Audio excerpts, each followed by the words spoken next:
And a good Monday morning to you, Weather 9 meteorologist Evan Hatter with a check of your forecast. As always, brought to you by On Target as we head into the first work week of daylight saving time. Yes, that's why you're a little more tired this morning, and it's also why it's still completely dark outside, because we sprung forward an hour late Saturday night into Sunday, and so yes, it's a little less sunny, but I think we'll take care of that over the next few months or so. No big weather worries out there for the morning hours. In fact, much of the work week looks really nice as we work through the region this week. You see the radar this morning, no big issues at all. Nothing to be concerned about on the radar today. Early tomorrow, Wednesday, Thursday. As we head towards the later part of the week, though, that's where things start to get a little dicey at times, especially as we head into the weekend. We'll get to that in time, but first, out there this morning overlooking Morgantown and Butler County, it's dark, but no big weather worries out there thanks to daylight saving time, keeping us on the darker side. This time 2 days ago, it wasn't this time 2 days ago, but we still are keeping an eye on some of the sunrise out there that will eventually be working up into the region. Wide Score Weather Nest-Cam overlooking the campus of Western Kentucky University from Van Meter Hall. It's all quiet out there on the campus this morning. Look at temperatures around the region. Let me tell you, the dry air and the clear skies have really helped us drop out there. I'm not kidding. These temperatures are rather chilly throughout the region. We'll get to the temperatures in just a second, making sure everything is all loaded on my end. And there we go. Look at this. We're hovering around 30 this morning. 29 on the Warren-Barron County line, 29 at the WKU Research Farm. The warm spot is Franklin itself at 30. We're 26 on the north side of Bowling Green, 28 Russellville and Scottsville, 27 in Morgantown this morning. So we are chilly out there. I mean, some warmer spots. You go out to the west toward Hopkinsville, they're 41. They're 41 in Edmonton, but for the most part, we have all collapsed those temperatures overnight. That's thanks to high pressure right on top of the region, high pressure over into West Virginia, keeping things A-OK on the surface chart this morning, and we should continue to see the dry air combined with the sunshine as high pressure to the east starts to bring up that milder air. In fact, let's draw it, and you'll see what we're talking about. High pressure, anticyclonically bringing up warmer air out of the south and west. That means out of the south, we're going to start to see that warmer air push in as we go through the day, and that will equal much warmer temperatures as we work through the daytime hours today. The models, well, the 6Z high-resolution rapid refresh, the late night, early morning run had us at 34 already this morning. So it is a little overdone when it comes to the temperatures this morning, though I do think it's on the right track when it gets us into the 60s by this afternoon. We're going to be in great shape heading out through the day today. And if you like today, I think you're going to really enjoy tomorrow. As we see into the overnight hours, we drop those temperatures back into the 40s, bring it back into the 70s. As that high pressure continues to scoot off to the east, we'll be back in the 70s. Mid-70s not out of the question as we work through our Tuesday.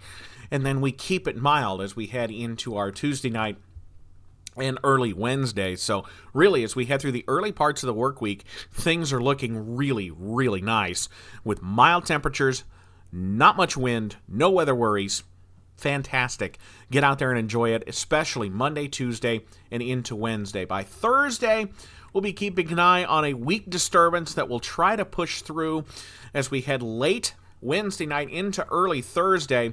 This run of the NAM only runs through Thursday afternoon, but it keeps the bulk of the rain to the south. But that will start to set the stage for a bigger weather worry as we head towards late Friday night and into the day on Saturday. We've been watching this particular disturbance for quite a while now, and it's still continued to keep an eye like it's going to be rather active as we head towards our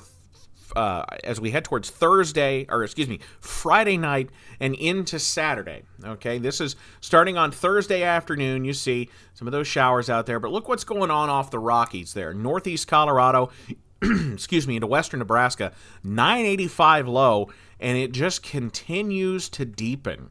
We're talking a low 976 millibars. Are you kidding me?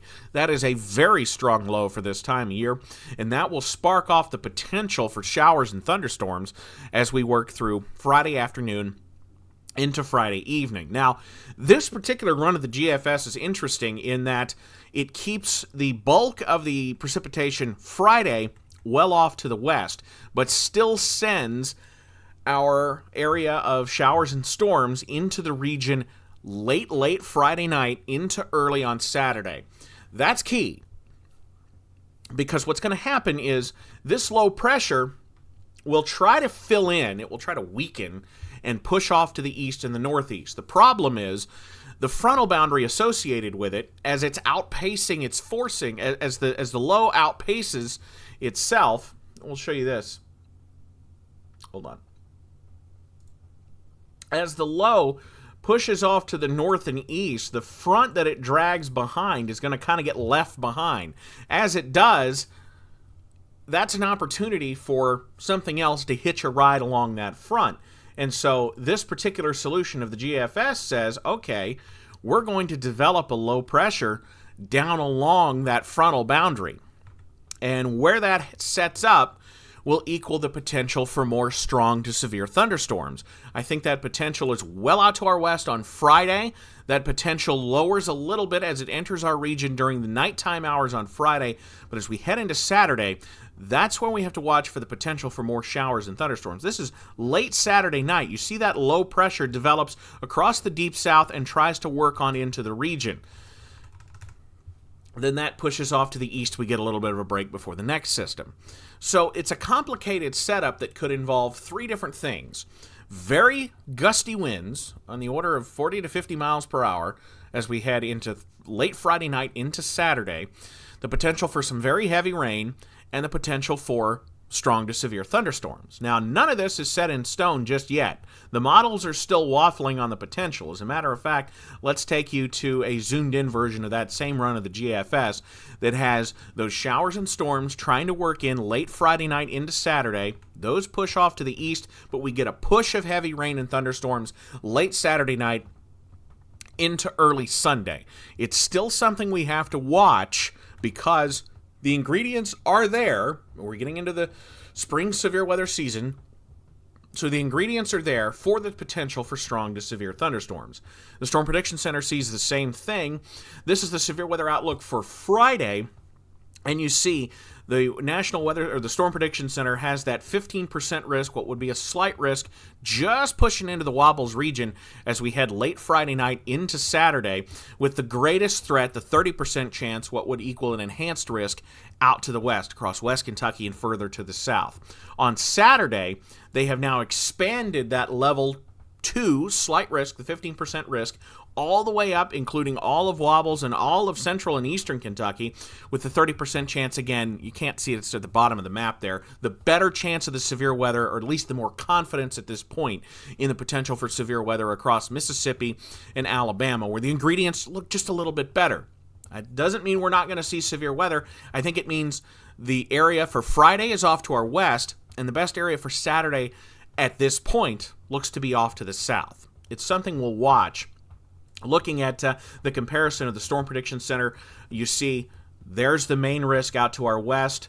The Colorado State machine learning algorithm that produces severe weather forecasting, if you will, shows that risk off to the west for the day on Friday, and then on Saturday, the core of the risk to the south, but again, very well lined up with what the machine learning from Colorado State showing that potential, the bullseye across the deep south, but with that potential for showers and thunderstorms entering our region as well. I mean, this is a complicated setup, and we'll continue to walk through it. We're still 3, 4, 5, 6 days out of this, so it's still something to keep an eye on, nothing to be too worried about just yet, but again, it's something we will be watching as we work through the remainder of this, really, as we work through what is going to be a beautiful week out there.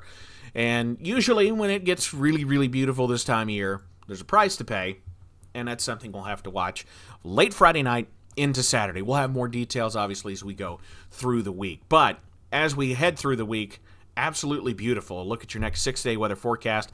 Upper 60s, flirting with 70 today, cooling off into the 40s tonight. Beautiful sunshine, perhaps the pick of the year so far into the day on Tuesday. Low to mid 70s. Same thing on Wednesday, really. Mostly sunny, mid 70s. Clear skies Tuesday night. We try to bring in maybe that shower chance late Wednesday night into Thursday, but I do think a lot of us stay dry. 53 Wednesday night, 71 on Thursday. Mid 50s Thursday night, partly cloudy. Looking nice on Friday. During the day, it looks to be okay, just getting breezy as we work through the day. Those showers and thunderstorms try to work in Friday night in a bit of a weakening phase, and then we'll see what happens on Saturday. Wherever that front kind of gets hung up is where the greatest potential for strong to severe storms will be during the day on Saturday. Modeling again shows best chance Friday to our west, Saturday to our south, but it's something to watch. Low 70s either way, and we keep those shower chances into Saturday night. We'll briefly cool off as we head into the late weekend and early parts of next week. And that would be your St. Patrick's Day, by the way, a week from today. So plan those wardrobes accordingly as we head towards St. Patrick's Day next week. That'll just about do it for me this morning. Meteorologist Evan Hatter with a check of your weather. Not morning forecast presented